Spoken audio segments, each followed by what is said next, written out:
today we're going to be making something that I grew up eating. Now, if you're from the Northeast, you're going to know what I'm talking about. This is called American Chop Suey.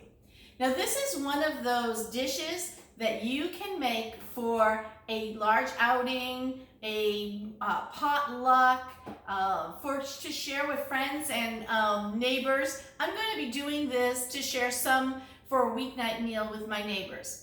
For those of you who are doing keto, this is not a keto meal. It does have pasta in it. And there's really no way to omit the pasta because that's kind of the star of the show in this one. But every now and then we crave that wonderful taste of a pasta dish. And if you don't want to go through all the trouble of making lasagna or something of that nature, this is a great one-pot meal. Now I'm going to use a bunch of pots to make it, but once it's all together, it'll sit in a one-pot meal and you can eat this for days. So what does it have in it? I said it has pasta. Today I'm using these little smaller type of penes. You can use large casserole elbows or rigatoni. They would all work just fine. It has tomatoes.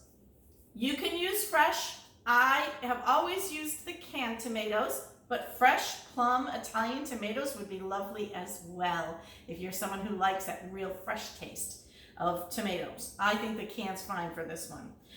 It also will require some tomato paste. So we're going to be using a can of tomato paste. It has green bell pepper, onion, garlic, of course. Can't have any good pasta dish without garlic. And then we're going to be seasoning with some garlic salt, some onion salt, and celery salt as well. And what about the meat? So for the meat, you use ground beef. And you also use a little of Italian sausage. So I'm making a large pot of this. As I said, I'm sharing with my neighbors. So I'm going to use about 1.5 pounds to 2 pounds of ground meat. I'm going to use 5 sausages. So mine is going to be very meat intensive. However, if you were making this for making a smaller amount, maybe half of this for your family, then you could just use 2 sausages, 3 sausages, a pound of ground beef, and you'd be fine. The reason this meal was part of my life growing up was because hamburger back then, ground beef, was cheap. And this was an easy meal for my family to put together and feed a lot of people. So it's something that my husband and I have grown up eating whenever we're trying to stretch our budget or we're looking for that comfort food from home. I hope that you enjoy. We'll be back in just a moment to show you how it's made. Thanks for watching For the Love of Food. So we're back. What I've done is I've started my sausage first, and I bought Italian hot sausage, and I cut it into chunks. I just sliced it up and put it in my fry pan. I'm going to let this cook until it browns, not till it cooks all the way, and then I will add in my ground beef and let all my meat cook together. We'll be back in just a minute to show you how that's looking.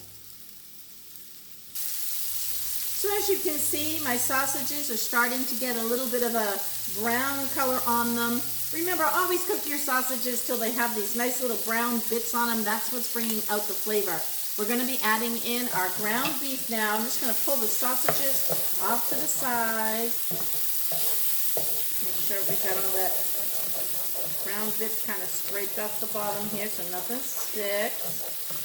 Pull my sausages here to the side. And now we're going to go ahead and we're going to add in our ground beef. Now again, remember, I'm cooking in a large pan. I'm making this for a very large group. You won't need all of this if you're not feeding a lot of people. Again, you could use half this amount and have plenty for a family of 4.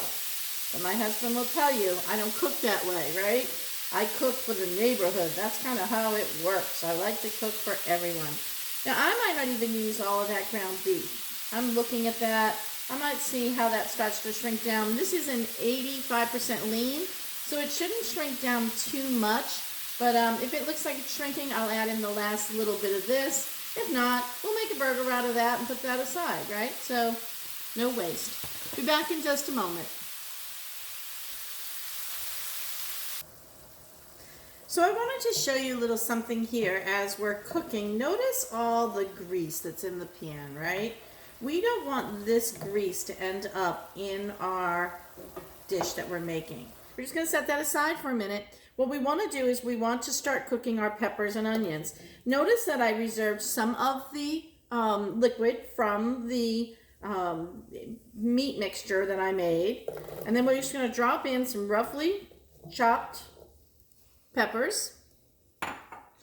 And we're going to let those cook for just a minute or so. Then we'll add in our roughly cut onions. We have these on about a medium to medium-high heat, which will be fine. Now, if you really wanted to be technical, we could have sweated out our onions to even begin with, to even start this dish.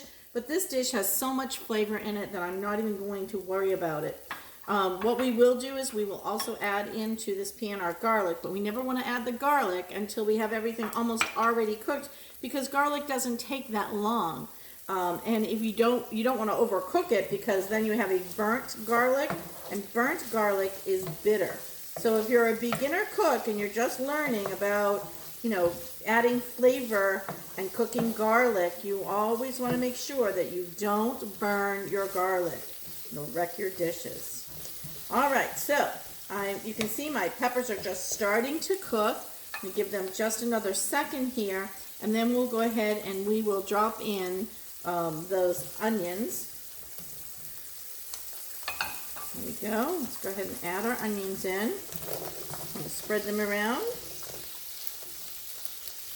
And just to give you an idea, I'll show you how much grease I had that I left that I did not cook with. See, I had about, I would say that's, well, there's a measure in here if I could see it, but I'm going to guesstimate that it's about 3/4 of a cup of liquid that I pulled out of there. So we were able to use some of it, and the nice thing about reserving it is if, in fact, I need more liquid, if these soaked up everything that was in there, I could just add a little bit more. But you notice we're not adding in a whole lot of spices yet. We're just cooking with what we have, the flavors of the meat and the peppers and the onions. We'll be back in just a few minutes and we add the garlic, and at that point we're going to be adding in a few spices. All right, thanks for watching. I'll be back in a minute. So as you can see, our onions and peppers are starting to become translucent. And our onions are a little more cooked than our peppers, and that is fine. And now is the time that we want to add in our garlic. So let's go ahead and add our garlic in there. I'll use my fingers to get the rest of it.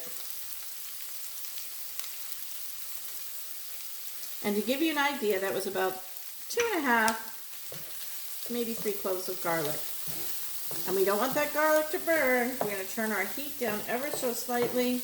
And we're just going to move it around in the pan so that the garlic starts to melt a little bit as it starts to turn translucent itself.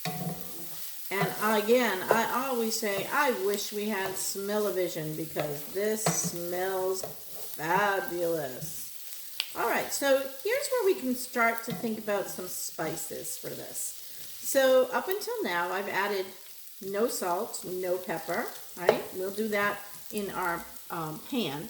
But I am going to add just a little bit of garlic. I'm going to sprinkle some garlic salt, some onion salt. It's the summer here in the south. My onion salt appears to be sticking a little bit, so we'll add that in after. And a little bit of celery salt. So let's just put in just enough to give this some flavor. All right, and what I'm going to do is I'm just going to loosen up my spices here, my onion salt with the back of a spoon, so that we get this in here at the same time. There we go. Perfect. Now, I will give you amounts on everything later, but at this point, I'm just sprinkling a little bit. We are going to be adding a 1/2 teaspoon of the onion salt and the garlic powder to our mixture in just a moment here. And then we will also add in just a little more celery salt. And here is where we'll be adding in our salt and pepper to this pot where we cook everything down.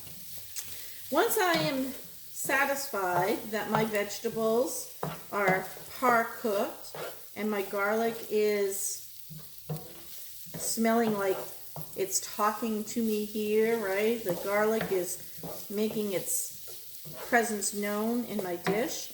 Then I can pull out the vegetables and pop them directly in here with my meat. Now I'm going to do something here just before that. In my meat, I'm going to be adding in the tomato paste. So I'm going to go ahead and just pop that in, my can of tomato paste. And the reason that I'm doing it here with the meat before I put the vegetables in is that I like to mix it up and melt it. Put that on to like a medium to medium low. I like to mix that up and melt it in and then put my vegetables in. All right, so I'm going to pull all my vegetables off to the side so that my garlic is not burning. And I've turned my burner off on this side so that I can work here with this. And so see, what we're going to do is we're just going to mix it up, coat it all around. And the reason that I do this, I was taught to do this by an Italian woman so that you don't end up with lumps of tomato paste. She's like, you melt your tomato paste down into your meat. And I'm like, oh, okay. Which makes sense because then the tomato sticks to the meat when you have the actual tomatoes in there and not the paste, right? The sauce. So it's that simple. Just mix it around. And now we're going to be able to add in our vegetables.